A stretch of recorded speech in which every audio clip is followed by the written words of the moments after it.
Is today's poem a case of the great white buffalo or simply the buffalo beside us?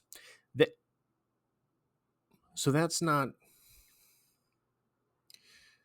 that really wasn't, I'm all right with it. Welcome to Strip Cover Lit, where we squeeze the bigger picture out of literature. I'm Adrian Fort, and we are here for another poetry discussion, which will appear in two separate playlists here on the channel. Number one being the poetry discussion playlist, now over 700 videos strong, and number two is the Robert Frost playlist, a playlist of videos dedicated to the grumpy old man himself, and we have more poetry from Robert Frost on longing and loneliness and regret. What else is new? The poem in question today is known as A Dream Pang, and it reads as such. I had withdrawn in forest, and my song was swallowed up in leaves that blew away. And to the forest edge you came one day. This was my dream, and you looked and pondered long, but did not enter, though the wish was strong. You shook your pensive head as who should say, I dare not too far in his footsteps stray. He must seek me, would he undo the wrong. Not far, but near, I stood and saw it all, behind low boughs and trees let down outside, and the sweet pang it cost me not to call and tell you that I saw does still abide. But 'tis not true that thus I dwelt aloof, for the wood wakes, and you are here for proof. So in this first stanza up here, we have some interesting things going on. Our speaker, the first thing that is necessary to perhaps acknowledge here is that our speaker has done some wrong, some grave wrong to his sweetheart. He knows that, and she knows that, and he knows that he screwed the pooch, for lack of better terms. Hopefully not literally. How do we know that he knows that? How do we know that he feels the regret here? Well, this is his dream. This is our speaker's dream. So anything here is internalized. And it's interesting to note that this comes up with Robert Frost a lot, and we've done a lot of Robert Frost lately on the channel. The forest. This is mystery. This is nature. This is the natural. This is your natural state. It's also the subconscious. It comes up a lot in Robert Frost. Our speaker has retreated into the subconscious. He is there with himself. He is there in those thoughts he does not control. And he's dreaming to boot. So the dream state is really where the self-conscious, got to be a Freudian slip, right? The subconscious gets to have its way, gets to rule the day.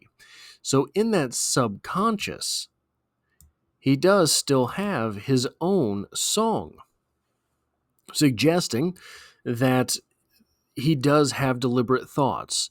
There are still things in this place that he is decisive about. There are things in this place that with which he identifies, that he has created, he has manifested. So the first stanza here really lets us know that our speaker feels regret over the fact not only that he committed this sin against his lover, but then that he did not make amends for it. The whole scene set up in this first stanza is that our speaker feels terrible about what it was that he did and feels even worse about the fact that he lost his sweetheart, and feels even worse about the fact that he knows he is to blame, not just because he screwed up whatever it was that he screwed up, but then he made the decision not to right that wrong. So we have a whole cloister of guilt, a whole cloister of regret. We have a whole cloister of these things that sort of keep you up at night. Ironically, he is asleep. Then we get to the second stanza here. Not far but near, I stood and saw it all. So he is giving us sort of this viewpoint of himself in the dream, recessed in the woods, looking out at his lover. It's a very it's a it's a very small and simple line that does a whole lot of work there narratively. Behind low boughs, the trees let down outside, and the sweet pang it cost me not to call. I think we've all had those dreams where you feel there is something you should be emoting, you feel there is something you should be vocalizing, and you can't do it. You are in sleep paralysis, or whatever the correct term would be there. And that really sticks with you after you wake up, right? Um, And the sweet pang it cost me not to call and tell you that I saw does still abide.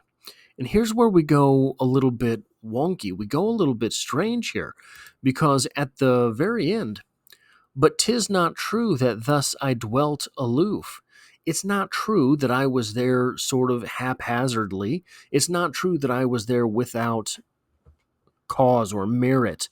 It is not true that even though I did not call out, it is not true that I was not without my own directive.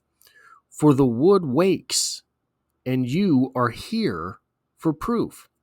This suggests that the sweetheart is laying beside him at this time, does it not? Am I wrong about that? So I wasn't able to find a whole lot of scholarship on this poem. I was able to find some internet stuff about this poem, but none of it really centered on that. Am I wrong in this reading? Because the if, so a lot of the stuff that you will be able to find on this poem suggests that the poem does circle around regret, that the poem does circle around loss, that the poem does circle around wishing he had changed something. But if she's there at the end, that suggests something different entirely. If she's there when he, as that proof, if she's literally, corporeally there, this is not some dream state, this is not some fantasy. If she's actually there at the end of this poem, what it suggests is our speaker hasn't been caught yet, that he is harboring this guilt before he's been caught in whatever it was that he has done. And those are two very different poems. The first stanza suggests that this is all come out of the woodwork, if you will. The second stanza, if our lover really is laying there beside us, suggests that no, this hasn't gone down, but our speaker has done the wrong, his lover has not found out, and our speaker knows he's going to get left. And I think that's actually a much more compelling poem, because the dreams of regret are one thing, and there's something that happened in literature all the time, right? I mean, that you have the one that got away, the great white buffalo, all of these terms for something like that. But the poem of fret, I think that is very different, very much more rare. The poem of I'm gonna get it, that is not, I mean, Bukowski has some of those poems, but other than that, I don't really know any other poets where we could find something like that. You would think perhaps something like that would exist somewhere in John Donne, but I don't know the poem. The idea that our speaker here is mired in this guilt of a slug that he knows is coming, and is struggling in that. Right? That is a very interesting poem. Anyway, that's what I have for this poetry discussion. If you like or appreciate what it is that I do here, hitting the like button really does help me out, as it tells YouTube to share this video with other literature lovers. If you find yourself here by chance but not design, literature is the only thing I talk about on this channel, dropping multiple videos every single week, and I hope to have you back for the next one.